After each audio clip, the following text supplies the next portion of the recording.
అక్కడున్న పరలోక సైన్య సమూహం అంతా కూడా దేవుని సింహాసనం ఎక్కడైతే ఉన్నదో ఆ చుట్టూ కూడా దేవదూతలు పరలోక సైన్య సమూహం అంతా ఉంది. ఈ పరలోక సైన్య సమూహం అంతా ఉండగా ఒక మానవుడు చూసి ఈ మానవుడు ఒంటరిగా ఉండకూడదు అని ఆలోచిస్తున్నాడు.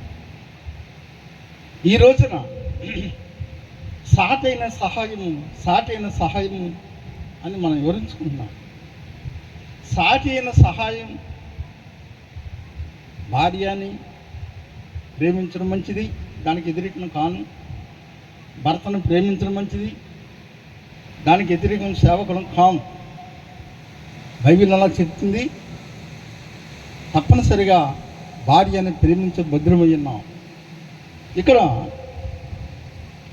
ప్రేమించడం అంటే మరి అమ్మాయి బాగుంది, మంచి అందంగా ఉంది, నగలెట్టుకుంటే నా భార్య పరలోకం నుంచి దిగి వచ్చిన రాణిలో ఉంది, ఆహా ఏమి భార్యను పొందుకున్నాను అని శరీరాన్ని చూసి మురిసిపోతున్నాను. శరీరం ఎప్పటికైనా బలహీనం అవుతుంది. శరీరం ఎప్పటికైనా బలహీనం అవుతుంది. ఈ బలహీనము యవన కాలంలో ఉన్నప్పుడు బలహీనం కాకముందే ఎందుకు ఆదాముకి సాటి అయిన సహాయాన్ని ఇచ్చే ప్రియమైన దేవుని పిల్లారా,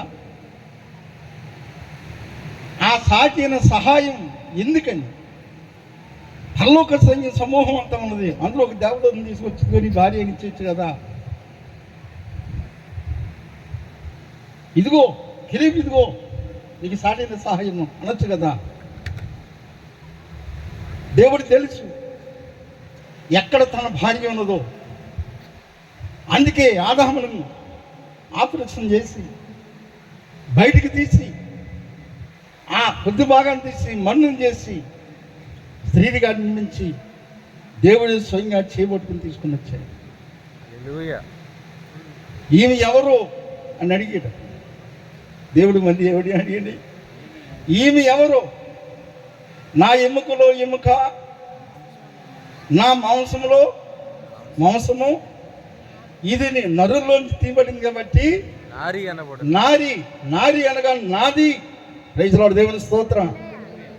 ఈ రోజున నీ సంసారం, నీ సాటైన సహాయం లేకపోతే ప్రతి పురుషుడికి కూడా బిడ్డల్ని భార్యని చేసుకోకుండా ఒంటరిగా ఉన్నంతకాలం కూడా ఒంటరిగానే ఉంటావు. భార్య ఎందుకనగా నిన్ను ప్రేమించిన, నువ్వు ప్రేమించిన నీ భార్య నిన్ను ప్రేమించిన, నీవు తనను ప్రేమించిన ఆ ప్రేమకు ఫలితం బిడ్డలే. దేవుని స్తోత్రం. నువ్వు ప్రేమించావు భార్య అనేది రుజువు ఏదనగా అదిగో ఆమెను అత్తుకున్నా. తల్లిదండ్రులు విడిచి భార్యను అత్తుకున్నా. అత్తుకోలేదు తల్లిదండ్రులను, విడిచావు, పెంచారు, పెద్దవాడిని చేశారు. అంటే ఇడిచిపెట్టి వెళ్ళిపోమని కాదా అసలు అర్థం. ఇప్పుడు భార్యను అత్తుకోవడం వేరు, తల్లిదండ్రులు విడవడం వేరు. అందుకే ఈ రోజున ప్రియమైన సంగమా, ప్రతి పురుషునికి ఒక భార్య ఉండాలి, ప్రతి స్త్రీకి ఒక భర్త ఉండాలి. ఆ భార్య భర్తల యొక్క బంధం ఇదిగో వాక్యానుసారంగా ఉండాలి. వాక్యానుసారమైన వివాహం జరగాలి, వాక్యానుసారమైన బిడ్డలు కనాలి, వాక్యానుసారమైన ప్రేమను పొందాలి. ఈ ప్రేమ ఫిలియో ప్రేమ ఉంది, అగాపి ప్రేమ ఉంది. ఫిలియో ప్రేమ బాగా ఉన్నంతకాలము పల్లెకి వెళ్తున్నప్పుడు ఒక ఆయన ఉన్నాళ్ళండి, పేరు చెప్పేందుకు, అసే అన్నాడంట ముందు. తర్వాత అన్నాడు, అమ్మ అలా పెడగలుగుతాను కదా పాస్ గారు, మరి నూకరత్నం అన్నాడంట. ఏమండి అని వచ్చిందంట. చెంతో నీళ్ళటురా నాకు ఎదురుగా. అబ్బా ఎంత బాధ మన ఆయన గారు అని చెప్పి గావగా బిందులో పెట్టుకెళ్ళి చెంబుంచేసి అవి లేపి ఎక్కడ వెళ్తు లేకుండా వచ్చేసిందంటే ఎదురు వచ్చేసింది. ఒక్కసారి సంగమా ఆ చెంబులు పట్టుకుని అది పట్టుకుని ఇది పట్టుకుని నీ భర్తకి ఎదురొచ్చినా నీ భార్యకి ఎదురొచ్చినా అది ఎన్నడూ పని జరగదు. బైబిల్లో లేదు. కానీ ఏమన్నాడంటే దైవజనుడు, నీ భర్త పనులకు వెళ్తున్నప్పుడు దగ్గర పిలువు, నిలబెట్టు, ప్రార్థన చేసి ప్రభువా నా భర్త పనులకు వెళ్తున్నాడు, నా భర్తకు తోడుగా ఉండు, నా భర్తకి ఆరోగ్యం దయచేయండి, ఎందుకంటే బిడ్డలు అంటున్నాను, ఈ బిడ్డలు పోషించుకోవాలి, మా జీవితాలు కడతీరాలి, నీలో అభివృద్ధి అవ్వాలి, తండ్రి నా భర్తని నీ చేతికి అప్పగిస్తున్నాను, సహాయం చేయండి ప్రభువా అని చెప్పి ప్రార్థన చేసి అప్పుడు భర్త అన్నాడు, హత్తుకోమన్నాడు. భార్య ఏమన్నాడు, భర్తని ఎలాగ హత్తుకొని నడమే ముందు పెట్టి వెళ్ళండి, క్షేమంగా రండి అని చెప్పినప్పుడు పరలోకం ఉన్న దేవుడు దూత సమూహం సింహాసనం, ఆ సింహాసనం చూస్తున్న క్రీస్తు నిన్ను చూసి ఆనందిస్తారు. అదే చెంబట్టుకుని వెళ్ళామనుకోండి ఆయనది కాదు అది. అరే ఎంత పని చేశారు, భర్తకి ఇస్తే చెంబట్టుకుని వెళ్తుందే. అరే చేసుకున్నది క్రైస్తవ మ్యారేజ్, ఆచరిస్తున్నది లోక సంబంధమైనది. దేవుడు సంతోషించలేడు. ఆయన ప్రోత్సాహం ముందుగానే పెట్టాడు, బిడ్డలు ఎత్తాడు, ఆయన ముందుగా నిర్ణయించేసాడు, నీకు మేళ్ళు ఎత్తాడు, నీకు అన్నీ కలుగుతాయి. కానీ దేవుని సేవకుడు అన్నాడు, పరలోకం మాత్రం నీకు ఉండదు అన్నాడు. ఇది లేకపోతే ఇవన్నీ వస్తే ఎందుకు, అన్నీ ఉంటే ఎందుకు ఏమన్నాడు, ఇవన్నీ నాకు ఉంటే ఏముంది, నా ప్రభువా నేను నీ వాడుగా ఉండబోతున్నా, నీవే నా ఆశ్రయము, నా కోట, నా కొండ, నా సమస్తము నీవే. దేవుడు ఆయన ఎన్నుకొని ప్రార్థన చేశాడు. అందుకు శాంతి ఎప్పుడు కూడా భర్తను పంపిన తర్వాత పనిలోకి వెళ్ళిన తర్వాత ఇంటిగా టీవీ వేసుకుని ఏ సీరియల్ వస్తుందా, ఏది వస్తుందా, అది బాగుంది ఇది బాగుంది కాదండి. అది మొట్టమొదటిసారిగా భర్తను పనులు పంపినప్పుడు బైబిల్ తీయమన్నాడు.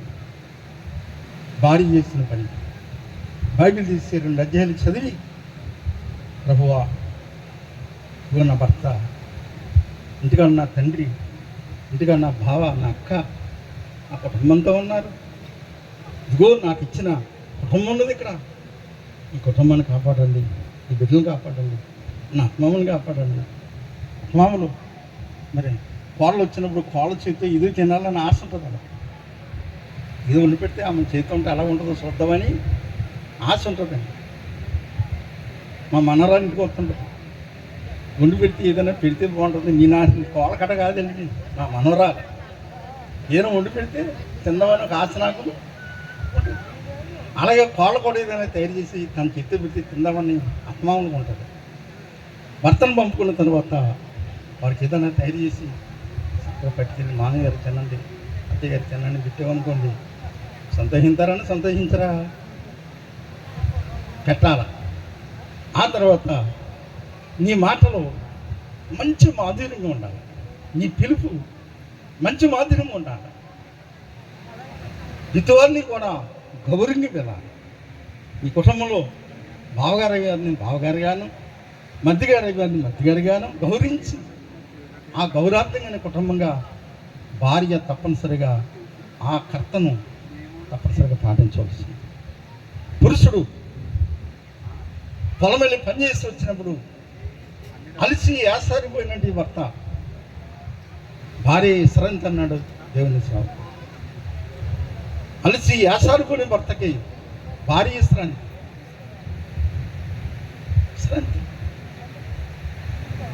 స్నానం చేసి చక్కగా నీళ్ళు పెట్టి స్నానం చేసింది. ఆయన్ని లోపలికి వచ్చిన తర్వాత టవల్ ఇచ్చుకొని శుభ్రంగా తల తుడిచి తనకి ఈ కొద్దిగా చక్కగా తుడిచి గౌరవం చెప్పి చెప్పంటే అర్థమవుతుందండి. అమ్మా ఎవరు నవ్వద్దు, మీరు నవ్వుకున్నా మాట్లాడుకున్నా అవతల పోయి టెంటాంతలకు పోయి మాట్లాడుకోవాలి. ఇది కూటమి జరుగుతుంది, పెళ్లి జరుగుతుంది. ఇది ఏలకాలం పెళ్లి కాదు, ఇది నిజమైన మ్యారేజ్. దేవుని స్తోత్రం. ఇది నిజమైన మ్యారేజ్. యేసుడు మ్యారేజ్ నిజమైన దేవుడు, యేసుడు నిజమైన దేవుడు. ఆయన అక్రమదారుడు కాదు, ఆయన ఏదో కలబుల మాటలు చెప్పుకునేవాడు కాట కాదు, ఆ మాటలు ఆలకించేవాడు కాదు.